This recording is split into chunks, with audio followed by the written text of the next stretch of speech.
Parce que nous sommes dans une situation où Monsieur le Président de la Société Générale, Frédéric Oudéa, a été convoqué puis auditionné par cette commission d'enquête dont le rapport figure ici. Et Que qui ne vous avez vous est là. pas, oui, que j'ai là, puisque c'est mon outil de travail pour les jours qui arrivent et qui ne vous est pas inconnu.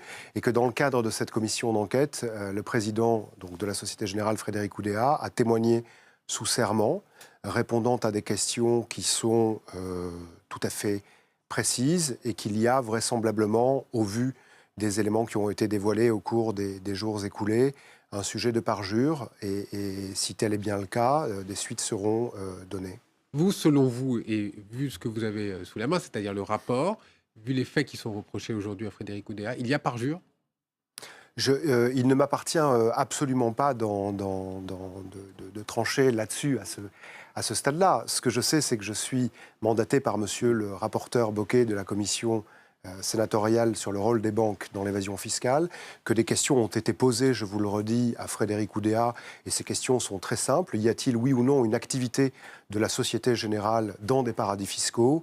La main sur le cœur, et plus exactement sous serment, donc ce qui n'est pas une procédure tout à fait neutre, Frédéric Oudéa a répondu que non, et il s'avère, au vu de l'exploitation que nous sommes en train de faire des éléments qui ont été dévoilés, que Société Générale a des activités actuelles Voilà, dans les paradis fiscaux. quand on reprend les dossiers que Le Monde a livrés, il y a 979 sociétés offshore. Il y en aurait à peu près une dizaine encore actives aujourd'hui.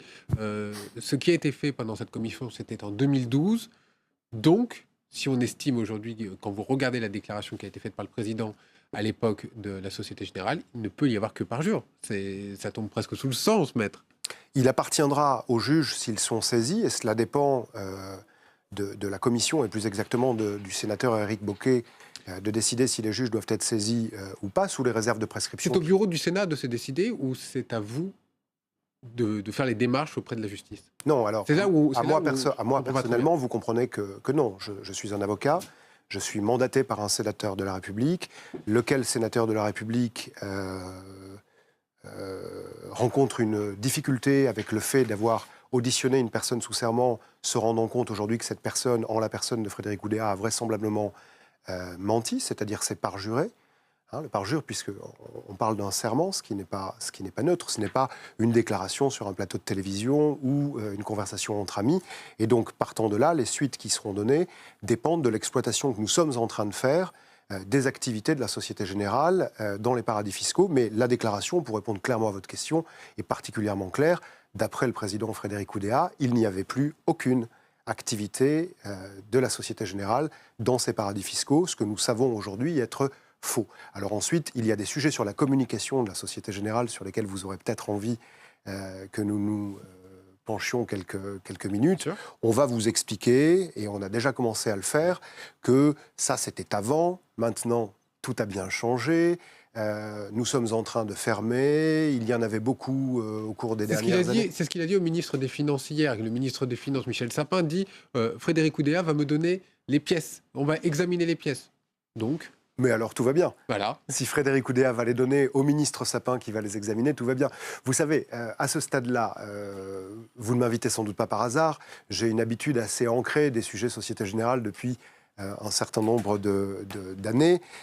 Il y a une corrélation qu'il convient de faire et qui me semble évidente entre la communication du ministre Sapin hier soir chez vos confrères de Cash Investigation et la communication de Frédéric Oudéa dans le Figaro, puisque ces deux personnalités disent rigoureusement la même chose. Alors moi, je n'avais pas compris que le ministre Sapin était le porte-voix du directeur général d'une banque privée qui est pénalement Et multirécidiviste. là aussi, vous avez mené la contre-offensive, ça commence.